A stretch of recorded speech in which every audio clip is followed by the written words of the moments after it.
আসসালামু আলাইকুম, সবাইকে স্বাগতম। আজ আমি আপনাদের সঙ্গে শেয়ার করব আমার পছন্দের একদম সহজ কিন্তু দারুণ স্বাদের একটি রেসিপি, রুই মাছের হালকা ঝোল। এই রেসিপি আমি একদম নিজের মতো করে করি, একদম কম উপকরণে। চলুন দেখি কিভাবে করি। প্রথমেই পরিমাণ মতো প্যানে সাদা তেল দিয়ে নেব, আর আগে থেকেই ধুয়ে রাখা রুই মাছের টুকরোর মধ্যে আমি হলুদ, লবণ, মরিচের গুঁড়া দিয়ে মাখিয়ে রেখেছিলাম, সেটাই এখন হালকা করে ভেজে নেব। বেশি ভাজবো না, একটু সোনালি কালার হলেই এটাকে আমি তুলে রাখবো। মাছগুলোর টুকরোগুলোকে আমি একটু ছোট ছোট করে নিয়েছি। ছোট ছোট করে নিলে আমার কাছে মনে হয় যে মাছের ভেতর সব মশলাগুলো ঢোকে আর কি। তো অনেক কথা বলে ফেললাম, কথা বলার মধ্যেই দেখেন মাছগুলা অনেকটা সোনালি কালার হয়ে গেছে, তখন আমি তুলে রেখেছি।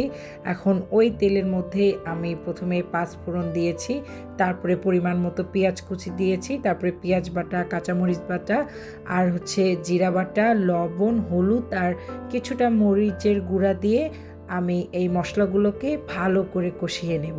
অনেকে মশলার মধ্যে পানি দিয়ে কষিয়ে নেয়, কিন্তু আমি সেটা করি না। আমি এই মশলাগুলোকেই তেলের মধ্যে আগে ভালো মতো কষিয়ে নিই। যখন মশলাগুলোর থেকে তেল ছেড়ে দিবে, তখন এর মধ্যে সামান্য পরিমাণ আমি পানি দিয়ে দেব। পর্যায়ে একটু কম গরম পানি আমি দেব। তারপর এর মধ্যে মাছগুলো দিয়ে এই ঝোলটাকে একদম শুকিয়ে নেব।